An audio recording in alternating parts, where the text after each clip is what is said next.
On the 12th of February 1128, Toghtekin, the Emir of Damascus, finally passed away in his capital after a long 24-year reign. Laying on his deathbed, he could not predict that after his death, the entire social order established by the Burid dynasty would be upended, in no small part due to the cloak and dagger influence of assassins. Meanwhile, Baldwin II le Beau, the King of Jerusalem, saw these events as a chance for a major Latin expansion in the Holy Land. In 1129, he crossed the River Jordan with a massive Christian army from all Outremer and Europe with a single goal in mind: to conquer the city of Damascus and crush its hegemony in Syria once and for all. Welcome to our video covering the fate of the ambitious Damascus Crusade. This video is made available for free thanks to our YouTube members and patrons. We fund our free content through our program of exclusive videos made for our members and patrons, who get 2 documentaries per week not available to the public. Join their ranks and watch the series on the Albigensian Crusade, Fall of Sparta, First Punic War, Italian Reunification Wars, History of Prussia, Biography of Sulla, Russo-Japanese War, Reconquista, Persian Wars and War of Spanish Succession, and much more. All this is made for and with generous donations from our backers. So if you're enjoying our content and want to see more and support the cause of history, consider becoming a YouTube member or patron. Join their ranks via the link in the description and pinned comment to learn our schedule, get early access to all videos, voting rights on future videos, and much more. You will be able to watch more than 100 exclusive videos today. Thanks for supporting us. Following the Latin victory over Aksungur al-Basuki at Azaz, King Baldwin II le Beau marched south to Jerusalem's aid. While he had been preoccupied in Syria, the Fatimid army had arrived at Ashkelon and plundered the Latin borderlands. Moreover, the quick truce after a struggle for Azaz between the Latins and Basuki's ally Toghtekin was coming to an end, which portended an imminent war with the Burids. So, in the autumn of 1125, in order to secure both frontiers, King Baldwin decided to launch a preemptive raid on Damascus territory, pillaging 3 villages before returning to Jerusalem. According to William of Tyre, just 3 days after the Latins returned to Jerusalem, Baldwin assembled his host again and put an end to the raids on Ashkelon. Luring part of the Fatimid army in Ashkelon into an ambush, le Beau personally led his cavalry contingent into battle and scored a decisive victory with minimum casualties, once again proving his valor on the field of battle. This defeat gave the Fatimid garrison enough reason to halt their land attacks on the Kingdom of Jerusalem for some time, which gave Baldwin II enough breathing room to make his next move. At this point in Baldwin's reign, all the Muslim powers surrounding the Crusader states were severely weakened. For the first time ever since the capture of Jerusalem, the Latins could finally afford a major expansion outside the Mediterranean basin.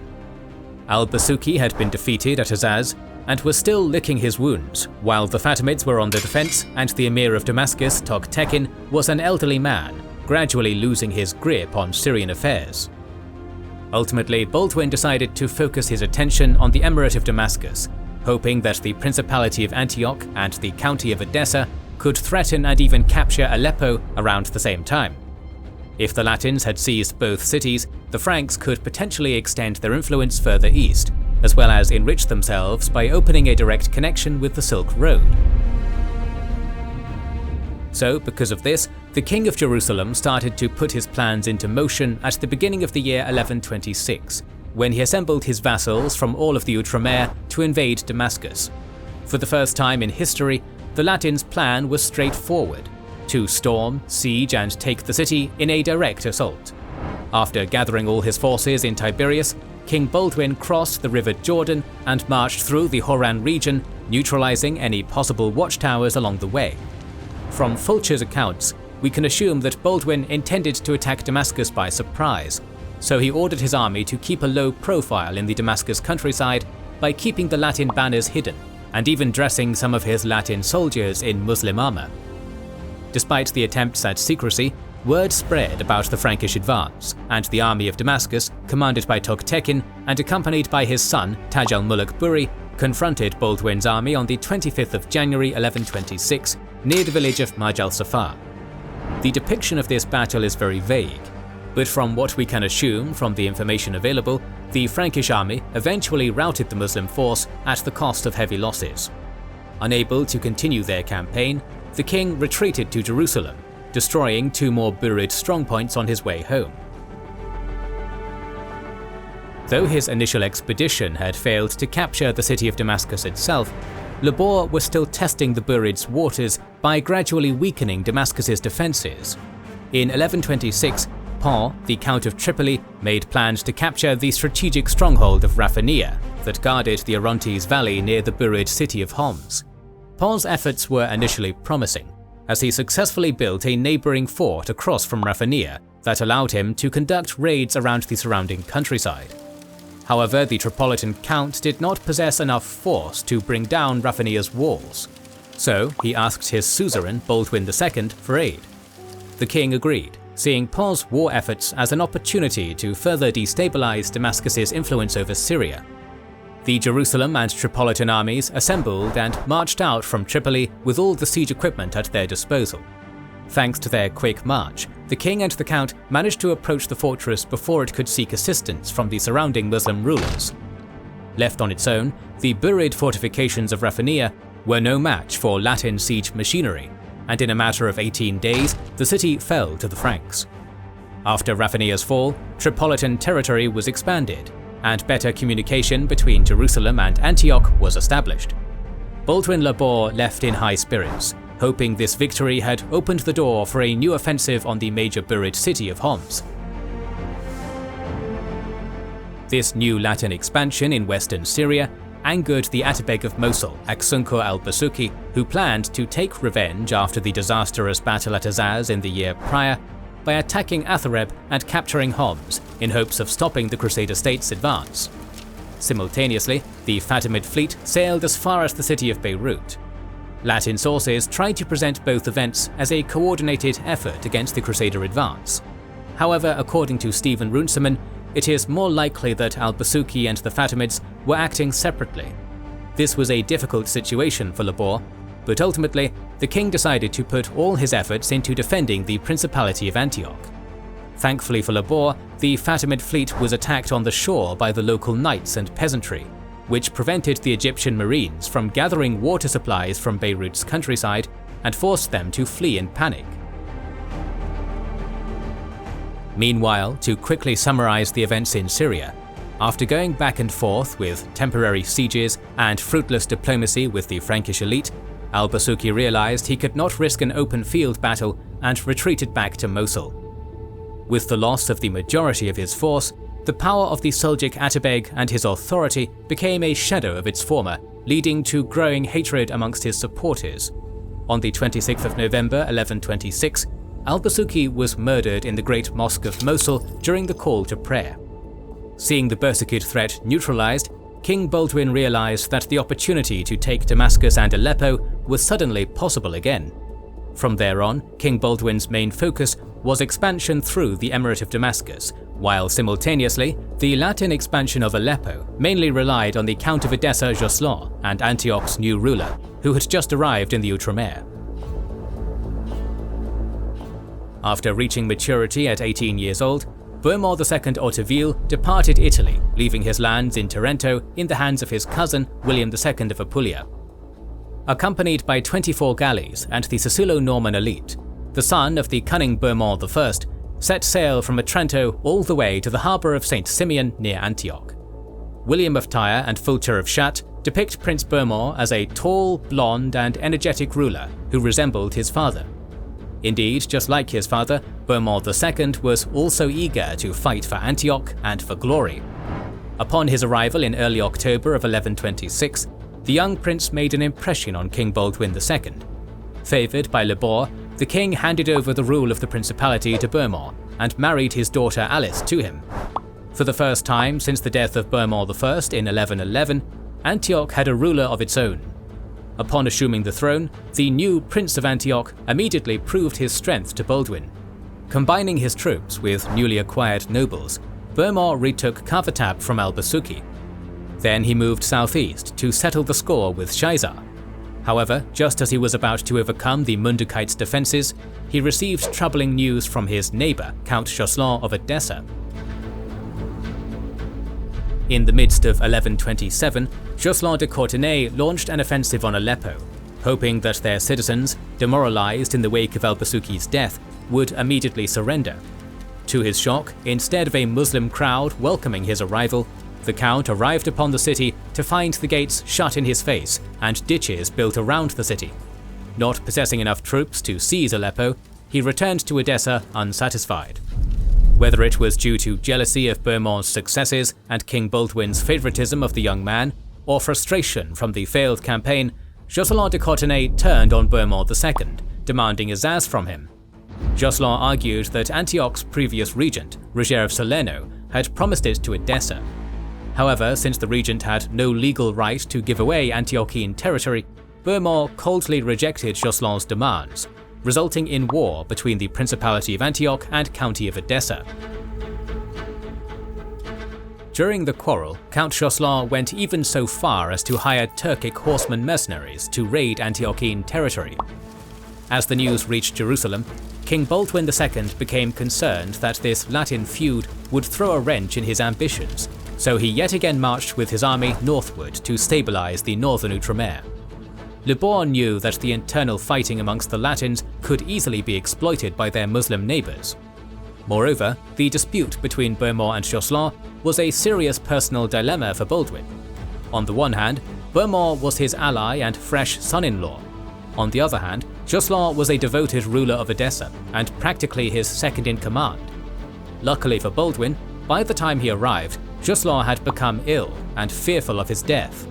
Looking mortality in the eyes, the Count of Edessa backed down, and thanks to the king's mediation, he relinquished his claims to Azaz.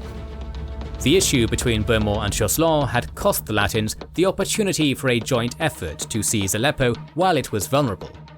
Without any supporters, the city ultimately surrendered to a new Atabeg of Mosul, Imad al-Din Zengi, a name that would soon be very widely known amongst the Latins in the Levant. Undeterred by the events in northern Syria, King Baldwin II decided to postpone his offensive against Damascus. The battle at Marj al-Saffar in 1126 had demonstrated to Le Bourg that the Crusader state's efforts wouldn't be enough to take the great city of the Umayyads. Moreover, Baldwin was in his late 50s and had no male heir. He had to find a strong successor capable of bearing the crown of Jerusalem. Initially, he had great expectations of Jocelyn or Bohemond II, but their squabbling over Azaz proved to Baldwin II of Jerusalem that their grievances could potentially sink the entirety of the Outremer. Another candidate, Pont of Tripoli, had already rebelled against Jerusalem once, and despite their official friendship, Le Bourg didn't really trust him. For the time being, he announced his eldest daughter, Melisande, would succeed him as the Queen of Jerusalem. All titles aside, Melisande still needed a capable husband who would direct all the military affairs, including the invasion of Damascus. This meant that the best candidate had to be found outside of the Outremer.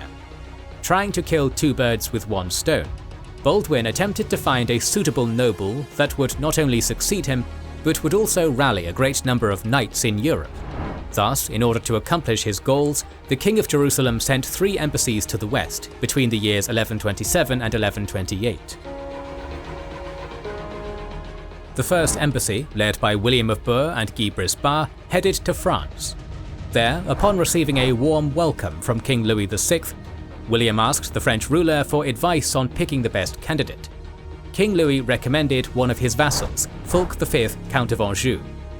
Fulk had already been in the Holy Land since around 1120, when he made a pilgrimage to Jerusalem. There, accompanied by 100 of his knights, he defended the Kingdom of Jerusalem against smaller Muslim raids, gaining substantial gratitude from King Baldwin for his service. 7 years down the line, the 40-year-old Count Fulk had become the head of the powerful Anjou family and one of the richest nobles in Europe.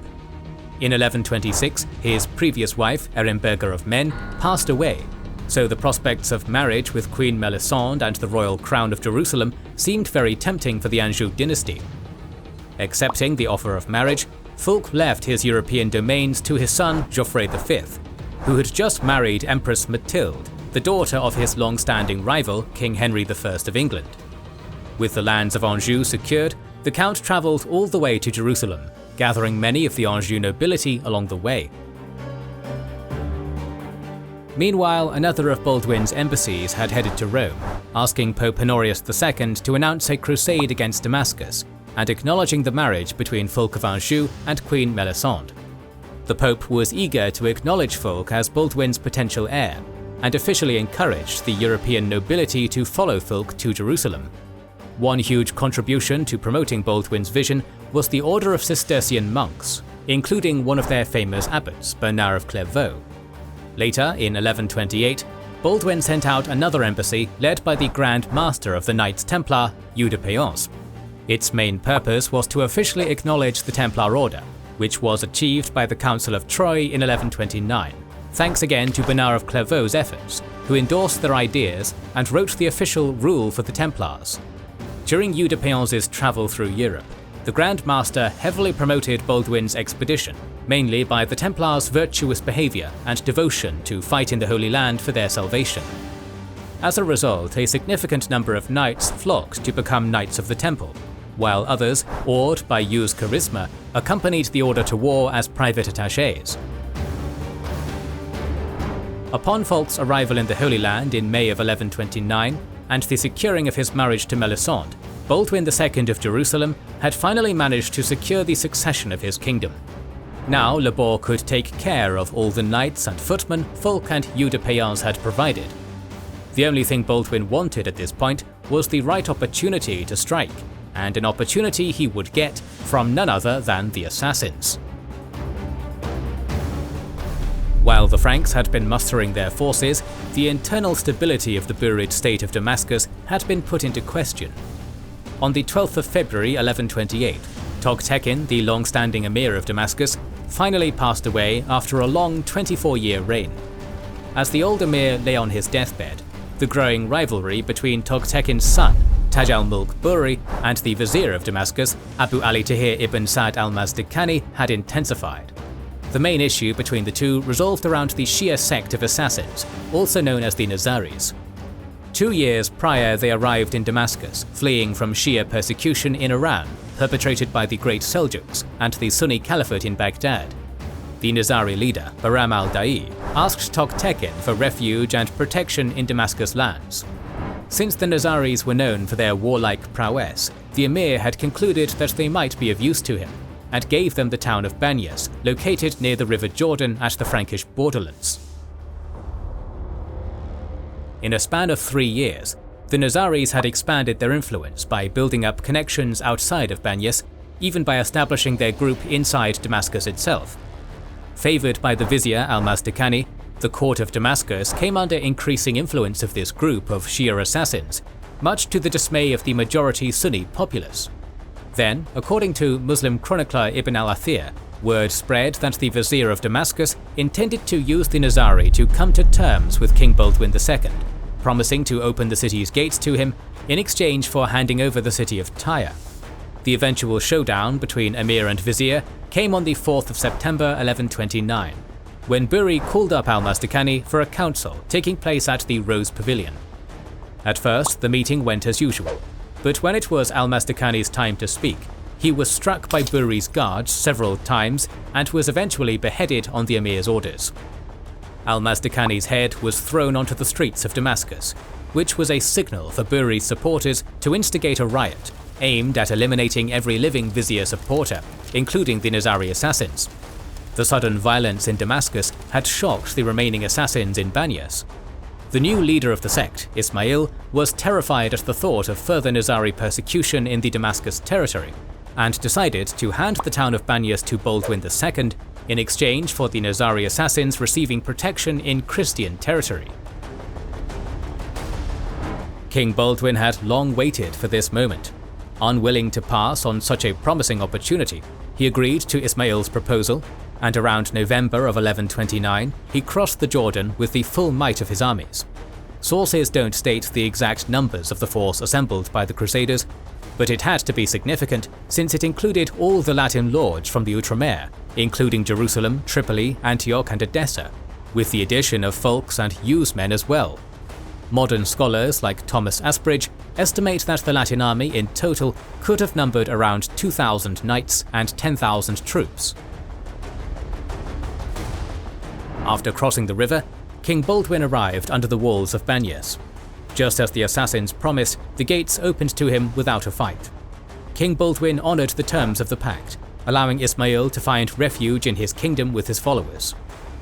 However, much to the Banya Nizari's unpleasant surprise, their unity quickly shattered, as Ismail caught dysentery and died shortly after the event. This resulted in the dispersal of Ismail's assassins throughout the entirety of the Outremer.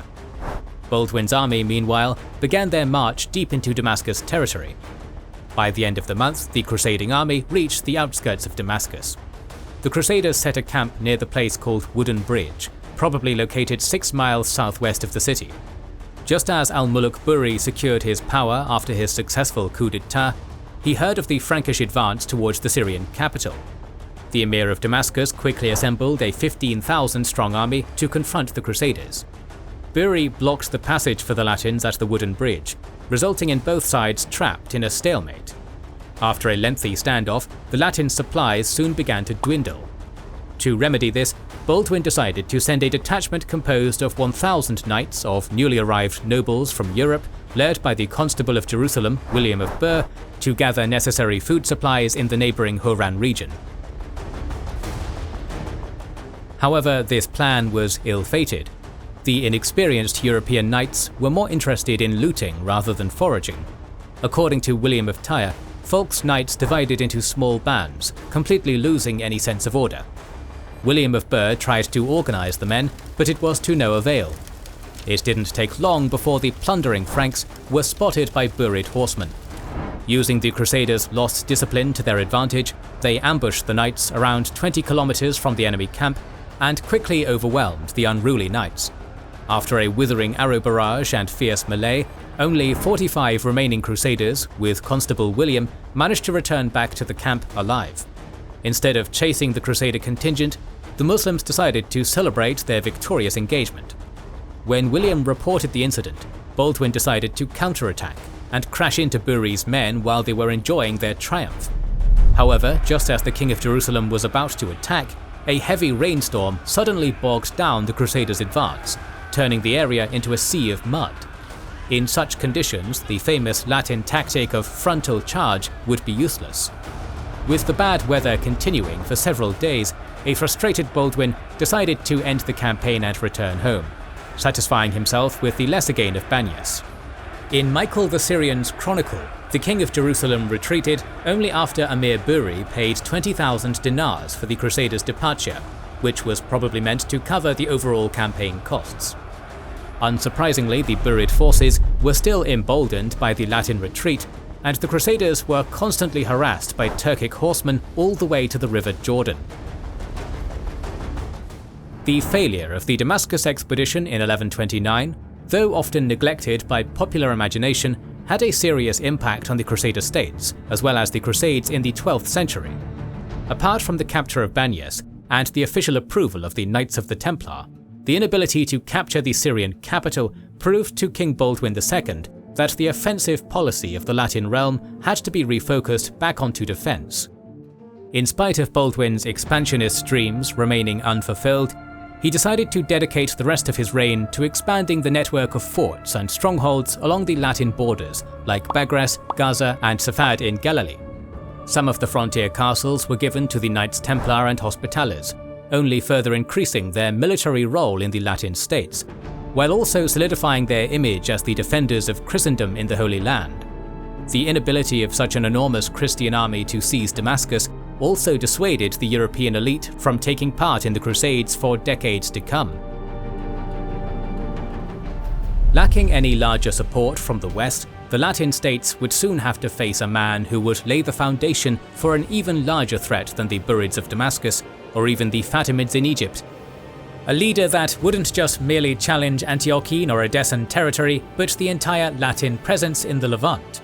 His name was Imad al-Din Zengi, And in our next episode, we're planning to cover his rise to power, the establishment of the Zengid dynasty, and the famous Battle of Montferrand.